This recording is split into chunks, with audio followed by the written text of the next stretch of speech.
উত্তৰবিহীন নীৰৱতাই হ'বগৈ চাগে মোৰ জীৱনৰ এটি বৃহৎ সাঁথৰ। চাৰিওফালেচোন কেৱল প্ৰশ্নবোধক,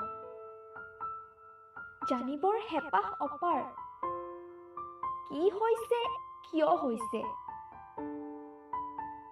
বুজাব চেষ্টা কৰিছোঁ, কোনেও নুবুজে।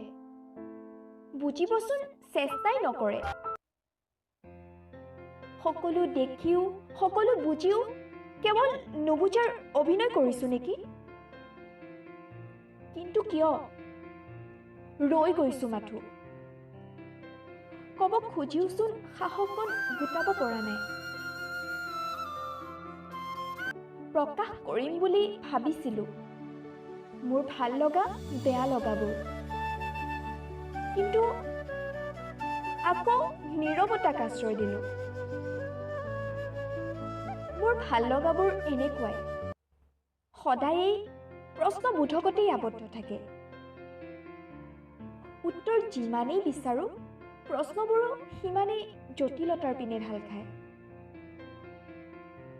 আচলতে ভাল লগাবোৰ অনুভৱ কৰিব বিচাৰোঁ, ভালপোৱাবোৰক ধৰি ৰাখিব খোজোঁ, সঁচাক সন্মান কৰোঁ আৰু মিছাক ঘৃণ কৰোঁ। অৱহেলাবোৰক গুৰুত্ব দিব নোখোজোঁ, কষ্টবোৰক নিলগত থ'ব খোজোঁ। আৰু সেয়ে আজিৰ দুনিয়াত মই স্বাৰ্থপৰ হৈ ৰ'লোঁ। কথা জুৰি, আবৃত্তি নিকুমনি।